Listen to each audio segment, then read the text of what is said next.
All righty, welcome back to another episode of A Warrior Spirit, where we let the inner warrior shine in their light. Today, I have Jared Galde. He is a real estate investor. He's a coach, but more importantly, he's also a husband and a father.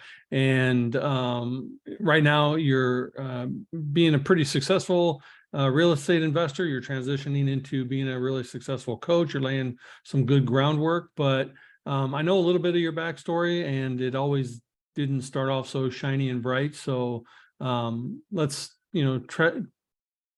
transport back to where it started so we can see how God's blessing you with what you're doing today.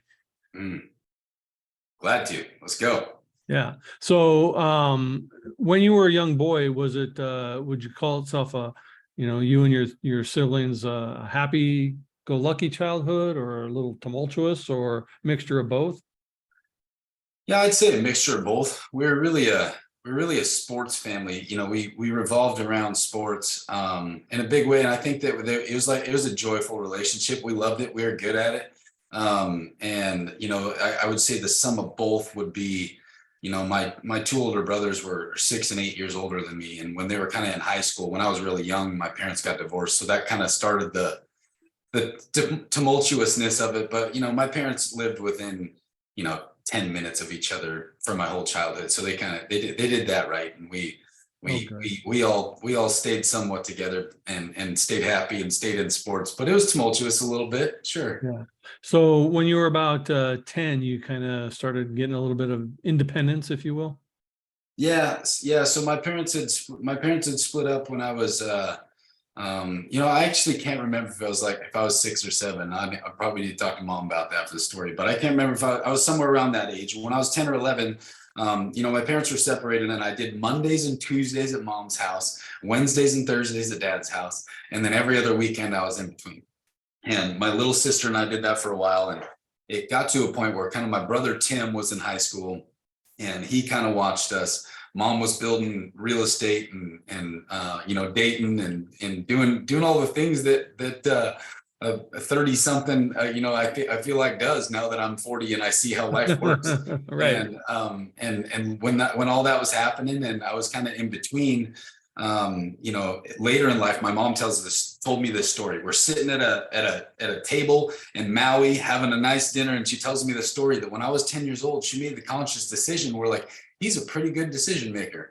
And she gave me kind of some leeway, like consciously in her head. And I remember at that age, in the time when I was a pretty good decision maker, I would leave the house, go figure out where my pack of cigarettes was stashed underneath a tree, figure out where that was, and then I would change my clothes. I would go to my buddy Todd's house, and me and Todd would like roam the streets, being just idiot hoodlum little kids doing stupid things.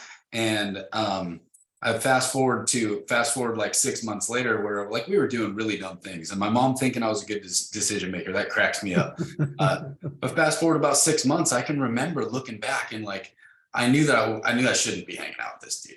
It wasn't good. Like his dad had gone to jail once while we'd been hanging out. Like it was the wrong kind of crowd. So I figured out how to kind of like separate from that, not too long into that, where it didn't cause too much. But I remember actively like starting to figure out life. I started to figure out what money could do. Traveling around my little town on the bus and stuff, I started to figure out some things, and that was kind of like the base groundwork, I think, of what made me, into an entrepreneur, what God used to do that transition. Well, it's funny that you had the wherewithal to change clothes, because cigarette smoke, stays with. So, you're burying clothes to change clothes. That's very innovative for a 10-year-old. Most just, smoke the cigarettes and go. Oh man. Yeah. Oh man. Did you get into any personal trouble yourself, or did you avoid it all? I feel like we kind of avoided that. And, a terrible ending to that story is that friend that I was hanging out with, when I was a good decision maker, he, he's still in prison for murder. He murdered another friend of ours while we were in high school. And, and his life went sideways. And I feel like there were certainly times I went in, I definitely was a partier. Like that didn't necessarily stop, through high school, is another, I feel like another story, a continuing story of that, where I certainly like to make money and, get stoned more than I like to go to school is what I really liked to do back then. And I feel like that, that season started then when I was 10, like those seeds were kind of planted. And then in high school, I definitely was a partier and whatnot, but I never really got into, too much trouble. I think that, a big part of the story that God uses now from that season is that I was definitely in the crowd where I've now seen at this season of life, I've seen people's life, what that looks like. There are a lot of dead people that I went to high school with, there are a lot of people who are no longer with us for whatever reason, but a lot of people for drugs. And I've seen a lot of overdoses and a lot of things from the circle that I was partying in and hanging out with, in that whole season. But I was also, God uses everything. And so like during that high school years, kind of the continuation of that season, during those high school years, I became very, very, very resourceful. And so how did, from a psychological standpoint, how old was your former friend when he killed the classmate? he was 17. Yeah, we were in high school. Was it premeditated or was it like a heated moment that it sounded like a disagreement he had, it was very much so like a it had to be, I'm not like an analyst, but it had to be a crime of passion. In the news it said he was stabbed 106 times with an ice pick. Oh my gosh, yeah, that's intense rage. Yeah. So knowing that and knowing that you were hanging with that kid, how did that affect you as just a general person in that? I think in this season, it's definitely shaped a big part of who I am. I think I've become intently aware of what not to do, if that makes sense. And so in that, those are some of those beginning seeds of it, and for me, I'm a little bit hard-headed, I guess. I feel like when I understand something, I understand something. And when it needs to change, sometimes it needs to beat me over the head. So I'm still gonna screw up. I still had some of those party years and some of those things, but I knew that I had a limit. I knew that I wasn't gonna go there, or whatever that looked like. I always had a line, and my friends knew I had that line. And, we fought over that line. So I think that some of that was very, very real over what those things look like. We could, I wasn't going to go over the line. Nice. And so how does a young Jared go about making his money to get stoned and just kind of go through life, knowing that you love money, or at the time liked it a lot? How'd you go about earning it? Yeah, so I started washing dishes at River City Grill when I was 14, and when I was 15 or 16, they made me sous chef, and then when I was 17, the head chef that I was working with, Barrett, had I don't know, he had a falling out with the owners, and the owners loved me, and I was 17. But I was there all the time anyways. They knew I went to school, but our hours coincided with that. So I took the job of chef at kind of the nicest little restaurant in our town when I was 17. So my junior year, I worked as much as possible. And on the weekends, we were attached to a hotel. So they gave me a hotel room.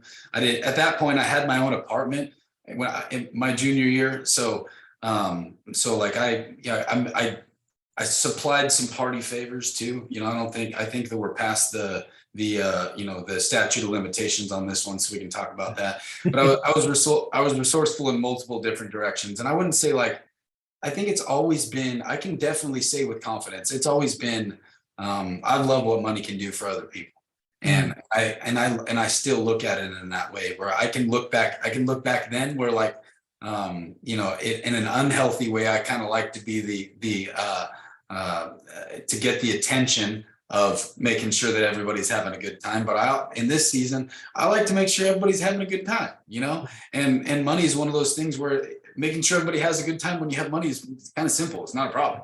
Yeah, easier to do when things, if you're not broke. Exactly. In almost anything in life, if money can fix it, it's not a problem. It's just a thing, Yeah. Yeah, I think, people have this weird connection about money, because it's not, they misquote the Bible all the time. Oh yeah. Yeah. It's not the love of money. It's, making it your idol and all of that, because God blesses us so that we can do for others. Like if I wanted to go to McDonald's today and buy everyone in there a hamburger, I need some money. Yeah. Like, You're gonna need that. If yeah, you want yeah, to feed anybody, yeah, you need to figure that out. yeah. I don't care if you need to buy a 4-cent seed so you can plant it in the ground and then feed them next spring. Like Right. you're gonna need Yeah. to figure that out. Need some money. So when did your relationship with God start to change? Ooh, man, I grew up, during those years we just talked about, the only way I could see a youth group was like I only went to one time, and I would call it like a decent, I met a couple of cute girls there, so like there was a decent place to meet chicks. I'd never been to church in my life. We didn't grow up near church. And so a buddy of mine that actually worked for me that was 2009. So, I was in my late 20s. He worked for me in the yard, and he came up and he's like, he said to me one day, and I remember being such kind of a cocky person. Like I thought I had life figured out at that point. And, in looking back on it in my late 20s, like lots of people in their late 20s haven't figured out. I got no shame over that. I just thought I was freaking awesome. I was 27, Yep. We just had our first kid. My wife is amazing. We had a nice house and all the, like, things were going good. And I was in the middle of, really in the middle of of that season when I don't know. Honestly, I don't know. I don't remember the question. I don't know why I'm drawing. Okay, I was just asking you when your relationship with God changed. Yeah, so it pivoted like in a massive way. So I was thinking, how it shifted. So Richard invited me to that. How I lost my train of thought on that, I have no idea.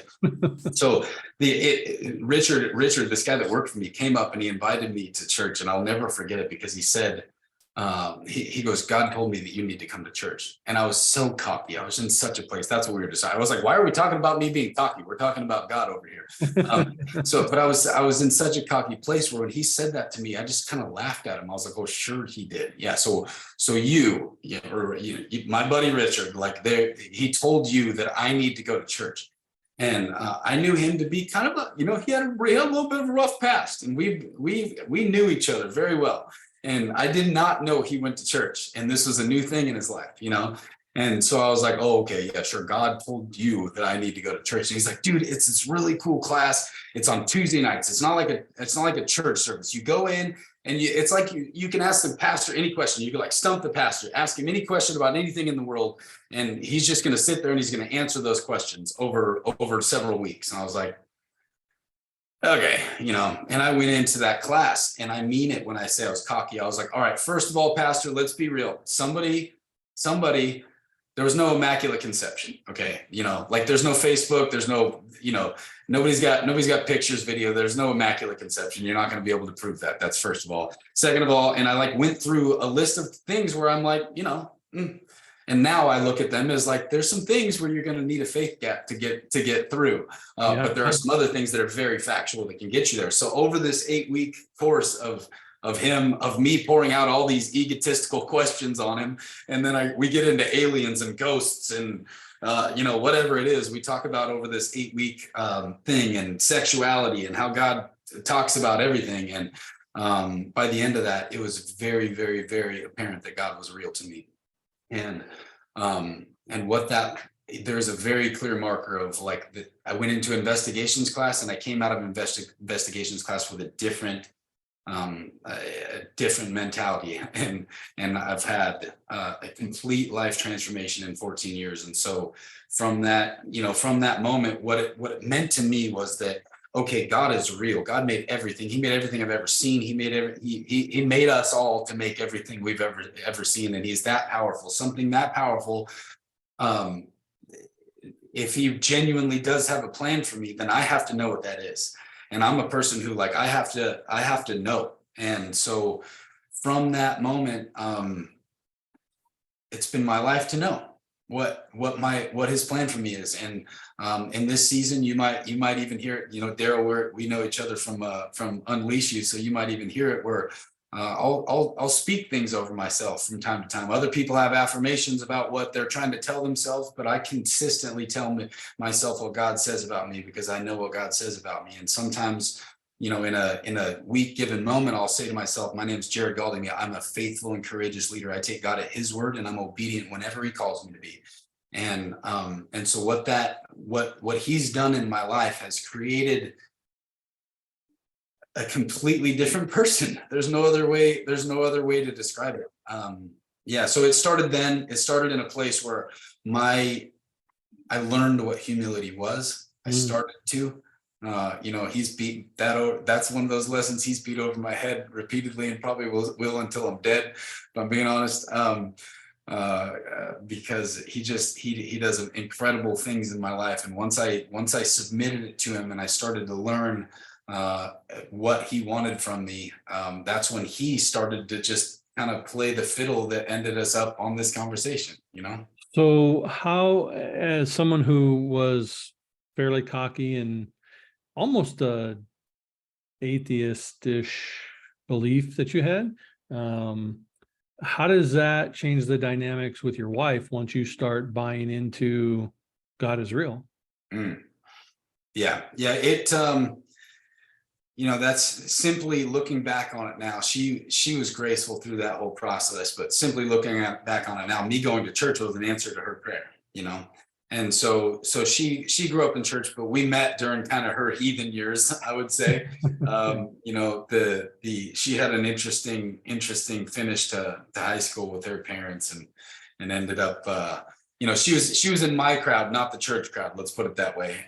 But once, we settled down together pretty quickly. We kind of knew who we were. We instead of, we would still like join the party crowd, but we'd be back by 10:30, sort of a thing, Yeah. And we kind of knew who we were, but it had been an answer to prayer for several years. We got married when I was 24, so I gave my life to the Lord when I was 27, and she'd been praying for a while. So it shifted things in a way where we started going to church that Sunday and never stopped, And if we're not at our church, it's because we're out of town somewhere on a trip, and we're going to somebody else's church that Sunday, And it's not necessarily just church. It certainly is not just church on Sunday for us. It's our, it's our whole life. But it definitely started there where we were somewhat together. But it was an answer to prayer. She was excited to be there.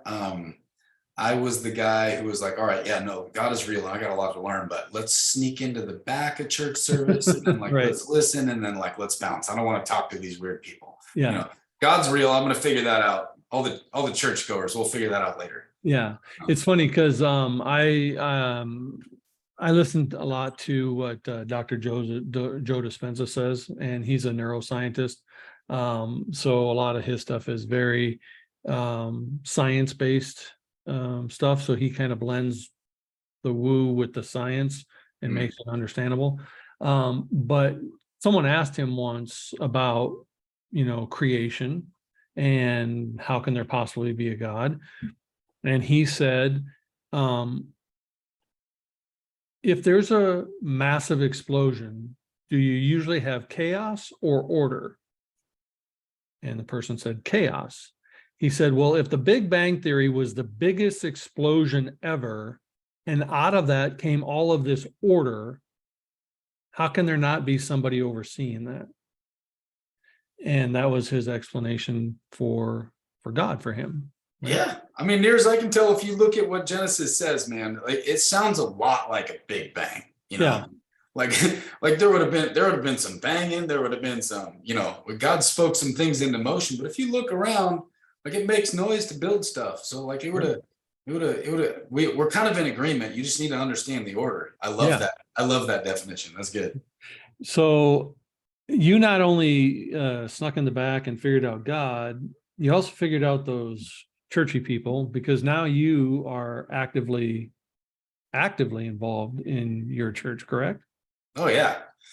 Actually, I actively involved in the church, and I feel like ministry is so much bigger than the church now. Yeah. And I couldn't feel in a deeper way that God is calling his people to advance in business. And so I feel like people are learning through the coaching industry. So a lot of what we've done in real estate investment, I've looked at it in terms of like, how do we make disciples of this? There are patterns, there are models that we can follow that us believers can understand, and we can all buy real estate and do those things like we've done in that. So I've looked at it in terms of that, where it's like, and then when we looked at the coaching business and what, like, how do I want to teach a bunch of people how to buy real estate? Well, I couldn't teach people how to buy real estate unless I taught them what God taught me along the way to get to that point. And I really feel like it's become a big part of my ministry. And then in our business, a lot of our holdings, we buy houses and then we lease them out to people in recovery from addiction. So that's an additional ministry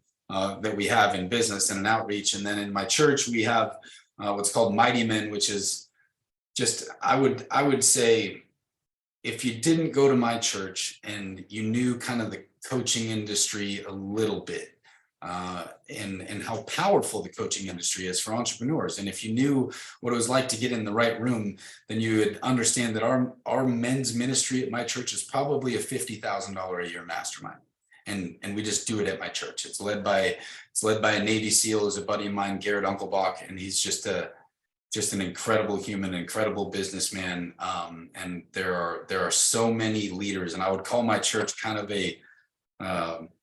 it's an interesting church. I would call it way more of a leadership development church than I would say just any sort of just non-denominational church like you would say it is on Google. But and where are you based out of? Yeah, Frisco, Texas. Okay. Yep. Outside of Dallas, right? Yep, north of Dallas. Yeah, so I'm really involved in that. We do a lot of things. There's 300 plus guys that are in Mighty Men. So I'm a tribe leader and disciple guys through that. So younger entrepreneurs we disciple through that. And not everybody's an entrepreneur, but it tends to kind of be that at our church. It's business people that tend to be in Mighty Men because that's our culture, really. Well, 300 men in a men's group period is like phenomenal because we tend to shy away from those, bigger type of Sure. gatherings. But I think it's so vital and important that we have a place to, come together with our faith, come together with our emotions, come together with our business, come together with our life, and have the support of other men who are walking that same journey, because we don't get it nearly enough. And that's, in my opinion, one of the reasons why suicide is so high. Men don't feel it. It seems like society's only acceptable emotion from a man is anger, and even that isn't accepted. Like, can't be too angry, right? So, you learn to compact all that, and then it does combust and things happen. So, did you start this men's group, or was it going actively and you kind of help facilitate it, or? Oh yeah, no, I moved across the country to be a part of it. Yeah, so I definitely didn't start it. I grew up north of Seattle, lived there most of my whole life, and so 18 months ago I moved to Texas, and intentionally to be a part of this church. I had some great friends a part of the church before I got here, and business had led to a point where we were traveling. I was traveling the country some, and my family was traveling the country with me some, and we got to the point where it was time. It was time to be here, planted in this place, and we moved to be a part of here. I definitely didn't start it. The vision of this men's group started a long time ago, and it's been being built for 15 years. That's incredible. That's a great testament. And what was that discussion like with your wife and boys? Because I know boys typically don't like to move across country, and especially at that age that yours are. So what was that discussion like? Well, I mean, it was really good. I think that both sides of our family are still up in Washington, so that side of the conversation was interesting. With the kids, we do life different. If you read through all of Romans chapter 12, I think that's a really good definition of a little bit of how we run our life in the Galde house. And, Romans 12:2 talks about be transformed by the renewing of your mind, and don't conform to the patterns of this world. And we really feel like one of those patterns of this world that we feel strongly about is like our school system's jacked up. And so we've homeschooled our kids from the beginning. They had some friends, they still have friends from across the country that went to church with us that have moved. So it was actually like somewhat of a coincided with some of their best friends were moving to South Carolina anyways. And actually I think that was later, but they had come to terms with it. We'd been traveling the country, so like the kids nowadays, like they have Zoom, it's not like they're never going to see them again or something. So it wasn't too hard. But my wife wanted to move to Texas, man. She was ready. It was kind of like, it was almost like I finally said yes.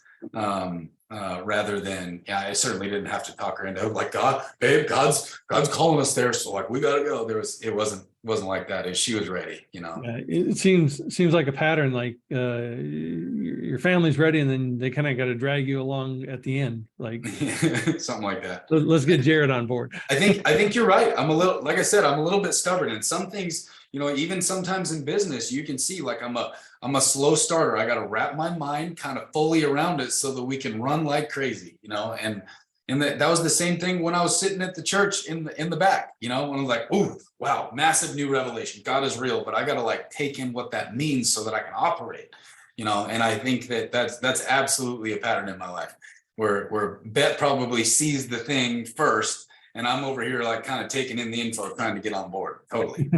Nice. I read a post of yours the other day, and it caught my attention, A, because it was eloquent and I love words. And B, I call this a warrior spirit, and you referred to your family as warriors. Amen. Can you articulate or re-describe what you were saying about those in that post about your warriors?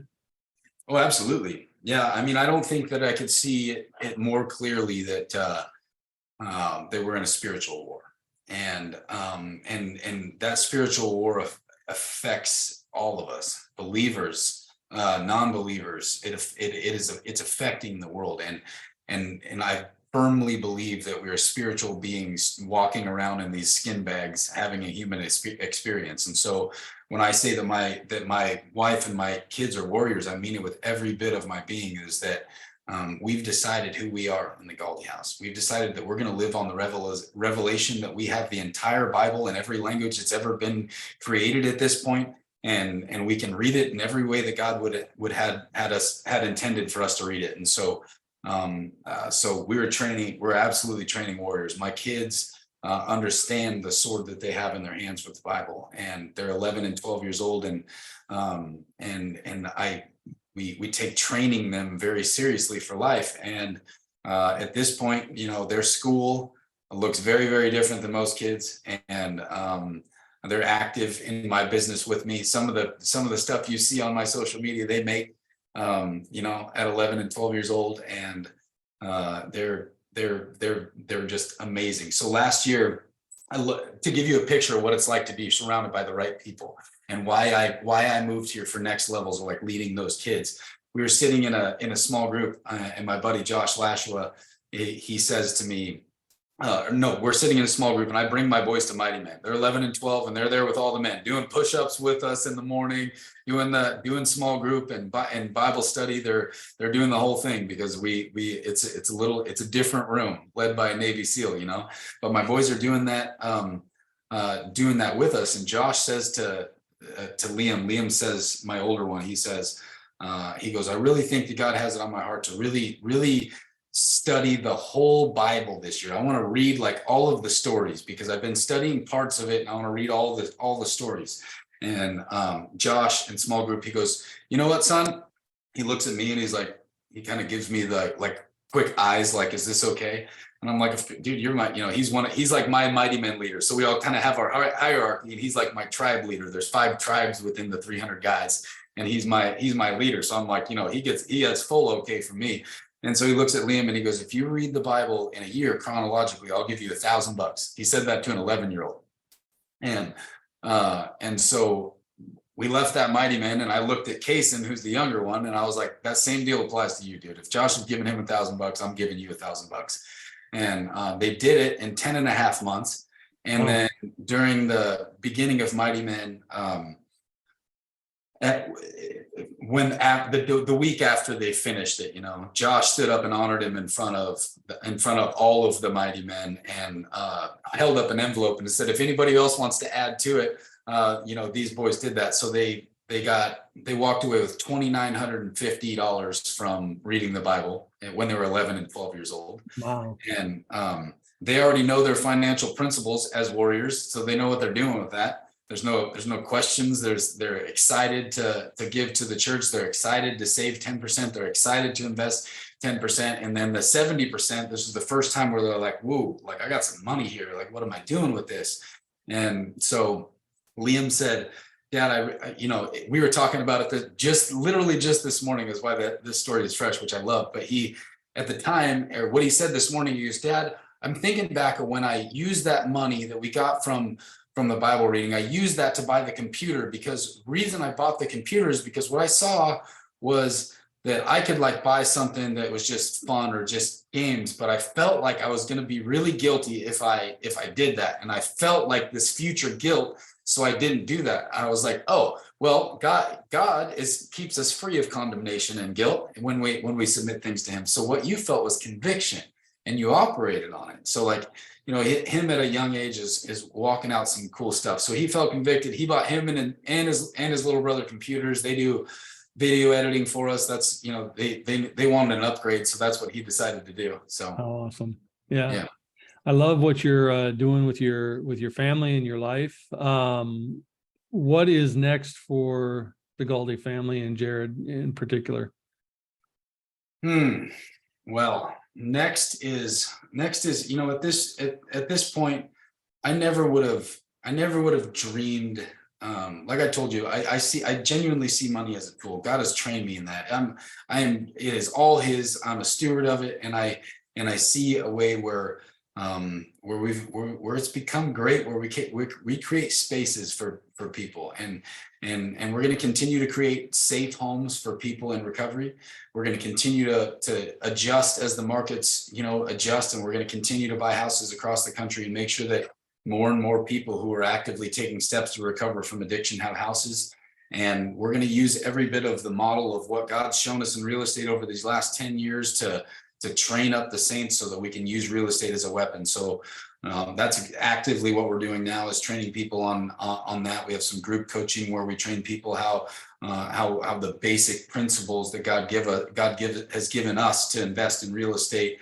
I feel like they're time tested and when you apply them. So we teach people that, and then dive in one-on-one with people and teach them how to do what we do. So that's what's next. And training my kids through this season. I didn't have a dream of my life being at this point. I had a dream of if I had some sort of financial goals or something. We haven't like blown those out of the water or something, but I'm at a season now where like I see past the money to what God is doing, and I see people using real estate to get their time back. I see people using real estate to get free of a rat race that is dragging so many people down in our country, that this spiritual war is just encompassing them because they don't have the time to see through it. And so like that's our weapon to fight in this time, is to really use what God gave us as a tool to get our time back, to get our life in order, to get things in order. Because about that same time where I gave my life to the Lord is the same time he threw me into real estate so I could learn what I was doing, And so through that process, that's where we're at, is equipping people close to us, building whatever God has on my kids' hearts as they come of age. And continue to love on my wife. Well, I love that you talk about seasons, because you've mentioned in this season or that season or whatever season. And the reason I like that you talk in seasons is because every season has a specific purpose for what needs to be done at that time. And instead of viewing everything as a lifetime or a destination or a goal or whatever, you chunk it down into seasons, which to me implicates something has to specifically be done during this time frame. Yeah. And I just love that you refer to your chunks of life as seasons, because they are transitioning all the time and they change all the time, but there's still a purpose for each part of that. You know, you talked about the season of your youth and those days, right? And when we're in the middle of our stuff, we're not, you know, sitting there, hey God, thanks for all this crap, right? But we get through it and we move on, and then we say, hey God, thank you for those building blocks for how I can use it in this part of my life. And you've mentioned several times that God has used your past to build your future. And I just love where that's going. As we kind of wrap this up today, I ask every single of my guests who's on a warrior spirit, and this will be interesting because you've already indicated that your family as warriors, but what does a warrior spirit mean to Jared? I think that Joshua 1:9, it comes to mind because it's through mighty men, through my culture, it's beat into our heads a little bit. And I think that having a warrior spirit is spelled out in that time frame. If you really look at what in that, it says be strong and courageous, basically do nothing else, you know.